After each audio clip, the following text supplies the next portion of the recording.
Abusuafo, me say, emre dane, emre sesa, ebe sesa ho. Wamo munni mama mani mo bakwasam no. Ye metena se da bia mekekam metia tiam ye ne se e mekira bakwasam bia. Baka tro se ye na nam akekire man na to wodada. Na bakwasam tete bakwasam no bi ne se ye fa nya asem o. Ye fa nka asem.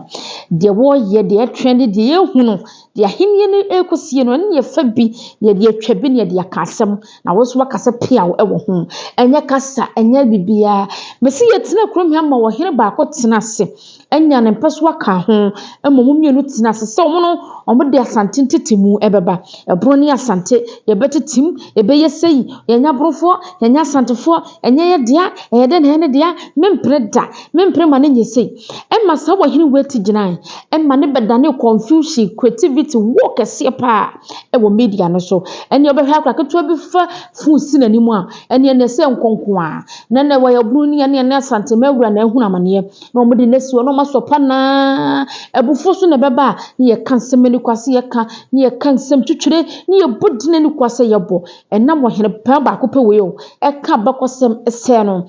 sa wo hene we sa tenase e ko tenase ko ka sika dwasem ehifo bebre to yankasa ena no atage ena no ate woni ena no de enyam ha babonte particulars ena otumfo to galamse en wo create confusion ena youth na omunni mamam nani mamane no evi so omohene omodo no omunnim so omohene no omo gini tum na omo so be haase na omo so jagum abusua enne no be se burufo bebre omuti omo nana mabakosem omunnim se bunu no de eje se region ye ne bruni bia wo bru region ho bru region ne de eje se region ye ne bruni bia wo ho sankrofo no netena se amo kansam omo nyina be hu se abakwasam kire se abakwamse kire se wonim se asesa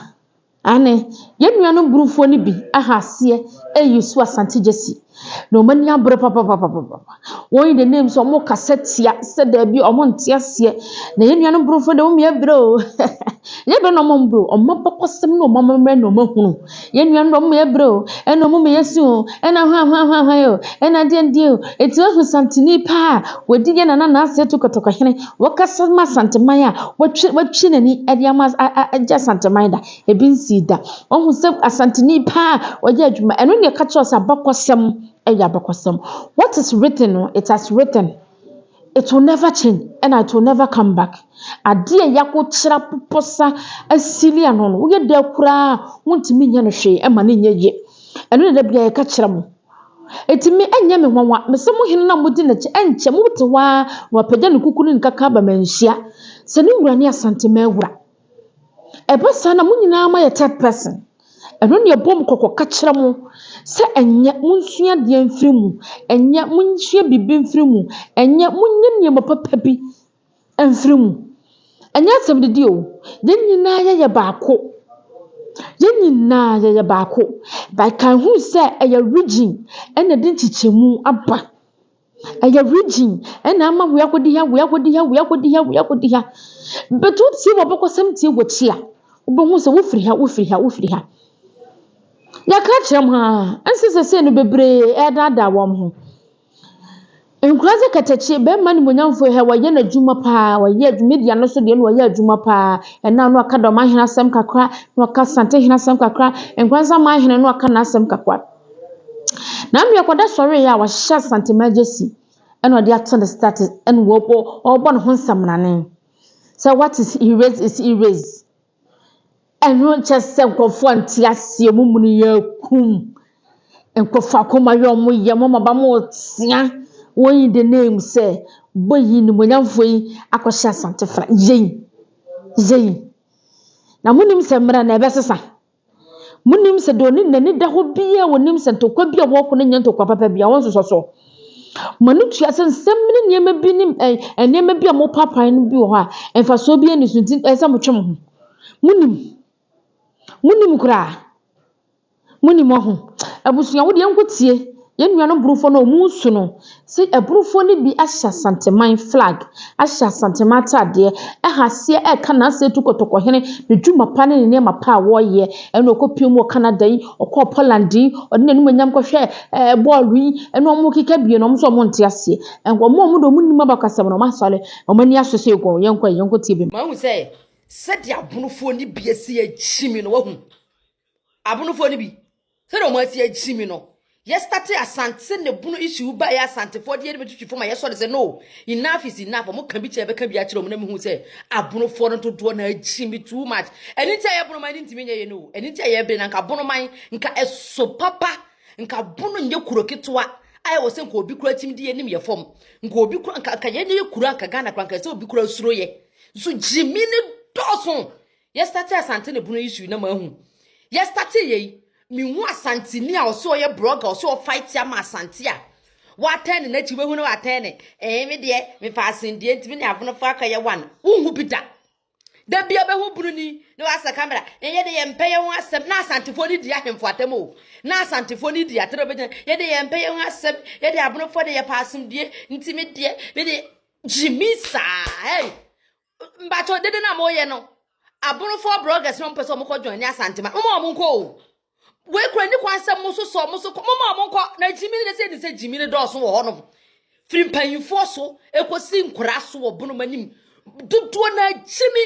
duduo na mpanyimfo ni bia jimi nkura ni bia jimi ani bia ni se minim se ya ni bia ni ho no mo se ya de ne yo mo hey nti obi so le se okwa amabono na nda o se okwa asante opese okwa join asante opese okwa kasa ma asante kura mo ja na manem kwa na ahemfo kura kurosho omonsa ahemfo kurosho omonsa kura tam kuro de akoche kwa gudi ase na de ono ekata keke na ombetete wo mo monko because jimi ne doson se kom ne de omo na asante manwu akon de ne wo honom kom kura de omo sen wo kom e de omo sen wo tare abro you have to wise up because ntia obi akukura na ate ato because ajimi fo no doson nti emfa o kura ajimi fo doson sen nyansafo challenge emfa obebre wan hwe a wo de wo kra beto wo no bai emfa wo ye no bia begina ye de ye mpe ye hu ase ye de ye buade ene ye de ye hwe ni chimi na santini gina ho di watem na odi wo hina tem na odo kasa esere na obegina ye de ye pa asindie wo hu asantini blogger obegina kasa ondo pa asindie wo begina kasa ye nkambum wo begina kasa o mamu didi na na agya badu atem na na agya badu ye panyini ena papa na o hu asantini a waka bi da nso behu na abro bloggers so called bloggers bi na etimfu na na ye panyini ye mfa buo ma no wo papa na nka ope ba santefo no mudi ahemfo atem ne de o mudi me kata on papa ne na na ajebedu anko mope on papa ne na na suma he na anko mope on papa ne ahemfofo ni bi anko mope da bi o mo de anko mope mo ajimi kura mo ajimi dai o mo be kono mo nko o mo be kono mo nko ya ye beka ye se ye ma santefo mfa ye ni mo nyefo mi de wuntimi fo mani mo nyefo me dear santini ntimi fo mani me nyefo onti ma cheso e nipa sen me no because unye nipa sen me yeah nti omo mo di omo jimi be ko mo mfo omo jimi nko e na mo nje omo kra mo stress mo kra omo ho Asantefoɔ to the whole years. Asantefoɔ, say, ye free asantefoɔ. Ye kingdom. Yes, your kingdom. Also, want to ask ye see your kingdom. A dear choir bufu some clad, some walk out to choir bufu. Yea, and ye see ye free asantefoɔ. Yenana na was say to a baby on Mikesi. Ye see your kingdom. Usi any kingdom. Fau new kingdom near and fire kingdom. We say and talk. Ah. And I'm so na asante for the mu tunu ne ade nye tunu ne ye o ye ya dia tum se ye nana ene nana o se tutu abibio nya mekese ye se woni yeso on na edi yeso ye na ye de ho ade asante for yan haye wo na o ti u ba bi na o de o su uni king no wo ne how ade ebufu sem kura bi ni ah ade ebufu ade we ne fence o tan we ye o tan ye wo asante mem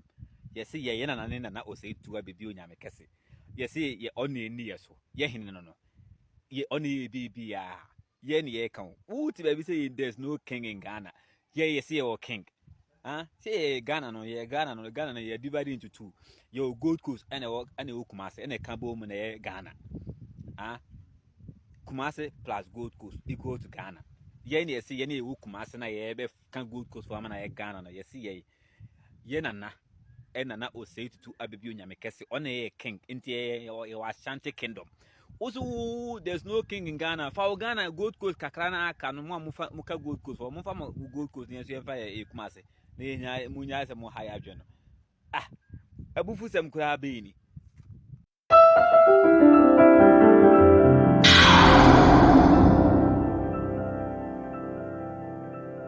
Bibia no wa moye betimi asia no kwa he bra betie nya sasam wate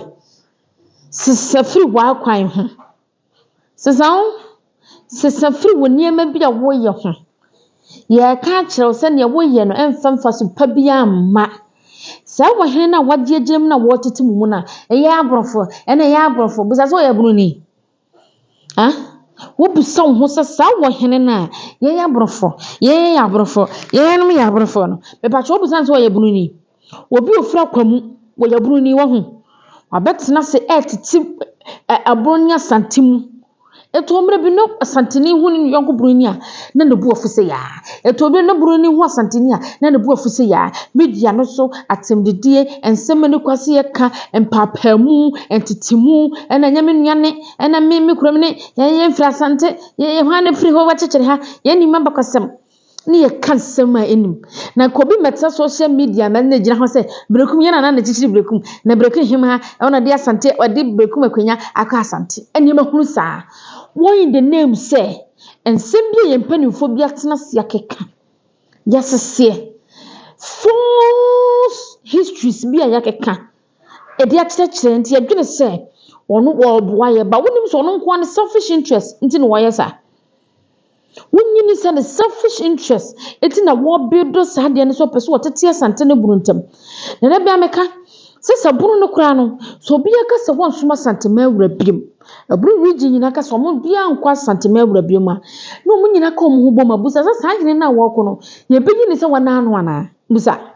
to make it we bia wonya asaburu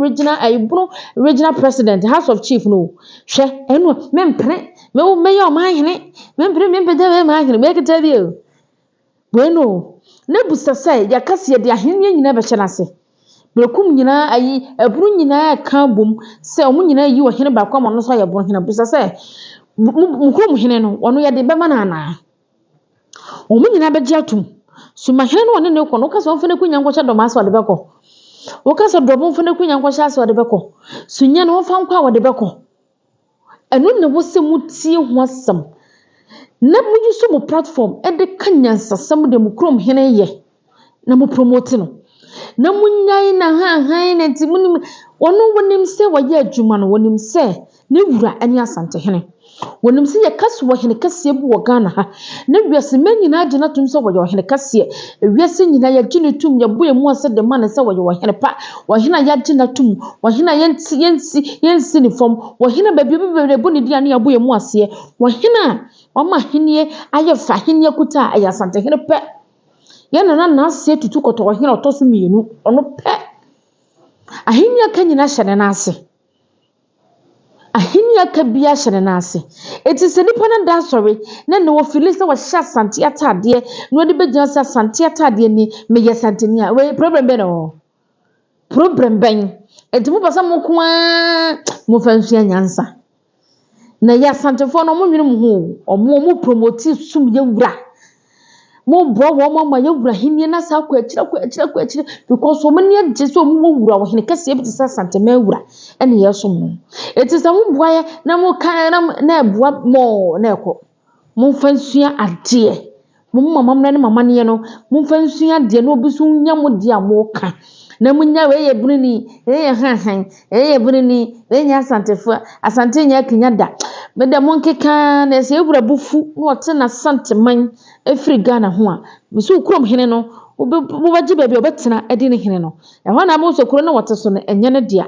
eya santema wura ne dia ekro na wote so no ewo wura na mo mpa amane mpentokwa wo ya sodwe hene ni ntino enu waja freedom no bia otena se na okanse meni ha na mo nsu anyansa na mbra ne dane a enanu hu bi netena ho na ato na krom hene na wo kasama no odibika de amamna ne amane ekwaso adumanhia be pacho abusu ha to this TV na na wo share subscribe video no wo ya no ahia mama nsa nyina hwe bi wo ya comment section no akire wadwe maka cho se ye ni bono ɛne yɛni Asante yɛn nyinaa yɛ baako yɛn nyinaa yɛ valor ɛne na asɛ tutu kɔtɔkɔhena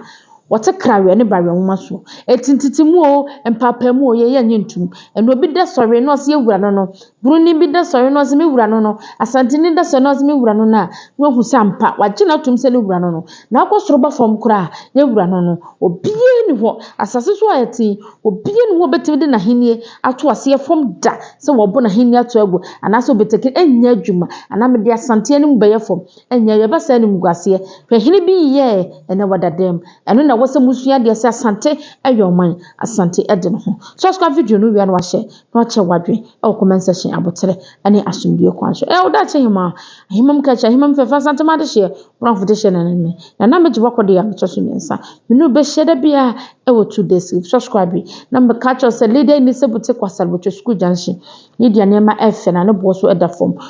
na kwaje niema efe ne bo da fom atimi de ko ba bia wodi ye photo shoot wa wedding photo shoot birthday photo shoot bibi bia la ye leader in Sebu follow social media platform Facebook TikTok